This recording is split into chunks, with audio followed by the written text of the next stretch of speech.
Welcome to another edition of World Talks here on TVP World. I'm your host, Benjamin Lee, and please join me and my guests on this next interview. President Donald Trump's state visit to London comes at a pivotal moment for transatlantic relations. While pressing European allies to accelerate their break from Russian energy, Trump himself faces criticism over inconsistent sanction enforcement. Is this pressure a deflection or a necessary push for strategic realignment? Joining us today on TVP World to explore the dynamic is Tomasz Płudowski, Associate Professor at Vizja University, an expert in international relations and media framing in geopolitics. Hello, sir, and welcome to TVP World. Good afternoon. Thank you for having me. So we're looking at the 19th sanction package at this point, and well, I want to kick off with the question, since energy has always been a relatively weak point when it comes to European sanction regime. Why has it taken so long to get serious about this full phase out? Well, this is a complicated issue that highlights the difficult dynamic between for the UK, from the UK point of view, which is caught between the US and the EU after having left the EU and having been a strong ally, as having a special relationship with the US. The UK is in a position where it's trying to maintain good relationships with the UK and the US at the same time, and this is why we see this state visit, the fourth only of its kind for American presidents, and the second for Trump. So we haven't seen this kind of royal treatment of American president before for Obama or for anybody else, really. So it highlights the fact that from the UK point of view, they are very interested in maintaining very good relations with the US, with Trump especially, even though there is a lot of disagreement on major policy issues, not just energy, obviously, right, as the EU is shying away from or trying to cut its reliance on the Russian oil, but a number of issues such as technology, AI, and just taking opportunity of doing business with Trump, who is very much business-oriented and less interested than any other American president in maintaining the post-war status quo. So if they do not, they are doing whatever they can to keep good relations with the US and take advantage at the same time of the opportunities, even though most British politicians are very positive towards Trump, even though in secret they, pretty much like a lot of European politicians, have a very different view on a lot of issues such as Ukraine, Putin, obviously, Gaza, and a number of international issues. So we'll see what happens here. There's really a lot of issues to discuss, very specific issues, and there's a lot of possible outcomes, both short-term and long-term, and we'll see what happens here. All right, like I mentioned, there's a lot going into this meeting, not just energy, but also things on tech, things on AI. Do you think that Trump's visit and his very strong statement about buying energy from Russia being something that weakens NATO's position is going to have a dramatic shift when it comes to how the Europeans operate and when it comes to this 19th package of sanctions? Well, I think Trump is pretty smart and difficult. I mean, it's difficult to change his mind on these issues, and he wants to influence Europeans and Brits, obviously, British government and British people who do not see me in very positive light, into doing what he suggests. So he wants to maintain good relations with Russia. And he says to Europe, well, do whatever you can first. So I think these conversations will be very difficult. He is likely to impose sanctions on Russia, but not very harsh ones. And I think he wants to maintain kind of neutral status in the negotiations between Ukraine and Russia. And everybody's impression, it seems like almost everybody's impression, is that he's on Russia's side. But he's also criticized for, both domestically and internationally, especially in Europe, I think, on questions of democracy, democratic standards, and the way he treats, for example, civil society, in the media, the courts, even in the academic independence, and so on and so forth. So we see protests, we see a lot of backlash among the people and among especially left-wing politicians.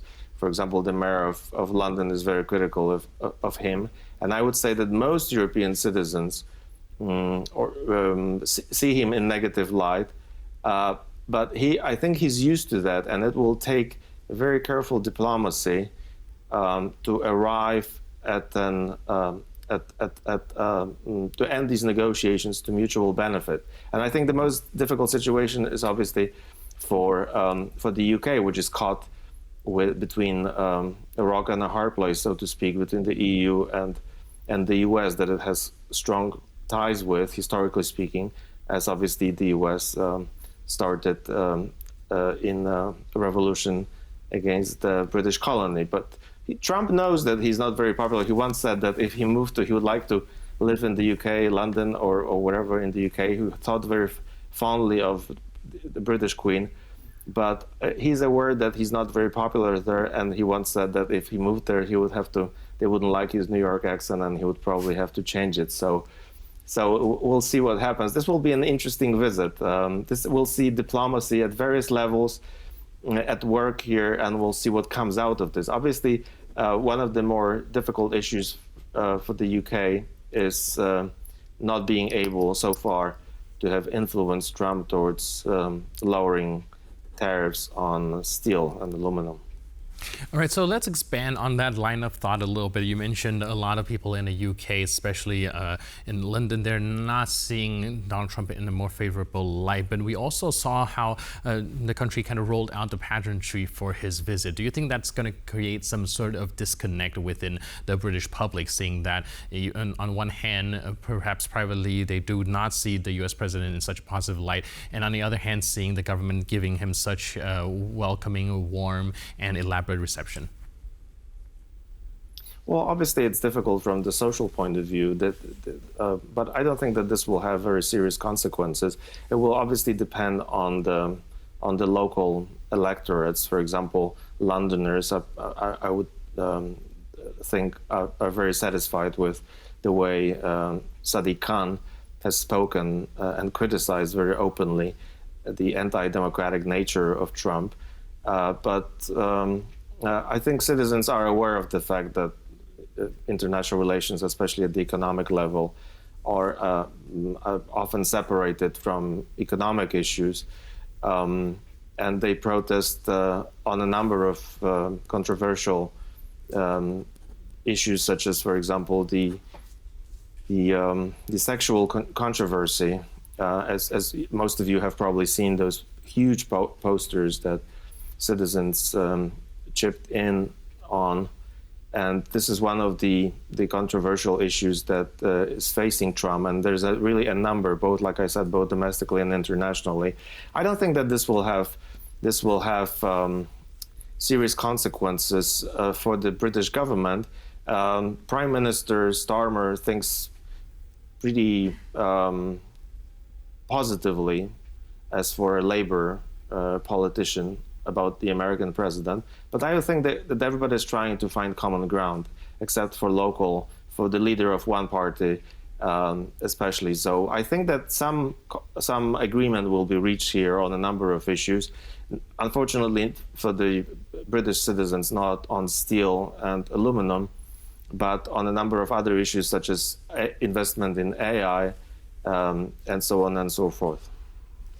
And now going back to the American push for Europeans as well as the UK to stave off Russian energy, how much of it do you think has to do with the fact that Trump has been pushing his deadline for Russia like time and again, and perhaps this is another attempt at pointing the finger at other nations in order to stall having to impose some of the sanction that he has promised himself? Yes, this is what Europeans are most a part of if we put the economic relations apart. Although this is what Trump is obviously most interested in whenever he talks about other issues, including the war between Russia and Ukraine, either him or Vance, they mostly focus on economic issues, on the fact that they highlight the fact that Russia has oil and other resources. When they talk to Ukraine, they obviously want to benefit from their natural resources. So I think this explains why he's so slow in imposing or taking a stronger action against Russia. And I don't see this happening in the near future. I don't think that Trump is ready for that. That's why he also, when, for example, the drone situation in Poland recently, I mean, he just justifies what Putin is doing. He always gives a positive interpretation. Says that it was a mistake, or they were shot and they just fell in an area. So I don't see him taking. He's not ready simply to take a radical stand. He doesn't want a war, and he doesn't want to send American soldiers. He doesn't even want to finance the war. He wants to sell, basically benefit economically, financially. For his country from the war, which is not that unusual for the U.S. historically, except that he's different from previous American presidents in not spreading American values such as democracy. He doesn't pay, well, some obviously presidents paid lip service to it, some did something about it, but Trump is quite clear, I think, about being very business oriented and not spreading common transatlantic values or democratic or Western values. So this is the situation that worries, I think, a lot of observers and European citizens, but it also has a benefit because Europe will have to grow more independent, stronger, and is more likely to become a stronger international political player. All right, thank you so much for your input and insight. I really appreciate it, and thanks for being with us on TVP World. Thank you. Cheers. And thank you for tuning into this edition of World Talks. But for more news, update, and commentary, please stay tuned to TVP World.